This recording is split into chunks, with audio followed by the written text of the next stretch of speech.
ముఖద్వార cancers అని వింటున్నాను ఈ మధ్య కాలంలో ఎక్కువ. సో ఎందుకు వస్తుంటాయి ఈ క్యాన్సర్?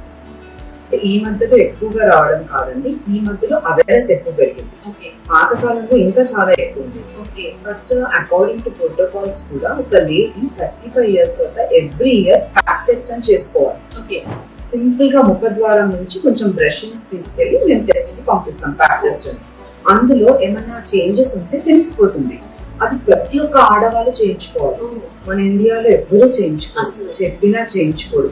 ఫ్రీగా చేస్తాం, మీకు నమ్ముతారో లేదో, మేము క్యాంప్స్ పెట్టి ఫ్రీగా చేసినా కూడా, రీసెంట్ గానీ పెద్ద క్యాంప్ పెట్టి ఫ్రీగా చేస్తే కూడా, మేడం మీరు ఊరికే ఏదైనా మెడికేషన్ కాల్షియం టాబ్లెట్ రాసేయండి, దానికోసమే క్యాంప్ కి వచ్చాము, మీ దగ్గర అని చెప్పారు. సో స్క్రీనింగ్ ఉన్నప్పుడు మనం దానికి చేయించుకోవాలి, తెలుస్తుంది. అర్లీ స్టేజెస్ లో ఉన్నప్పుడు మనం అవాయిడ్ చేయగలుగుతాము. ఇంకా పెద్ద స్టేజెస్ కి వెళ్ళినప్పుడు కీమోథెరపీస్, రేడియేషన్స్ ఎన్నో వాటికి వెళ్ళాల్సి వస్తుంది.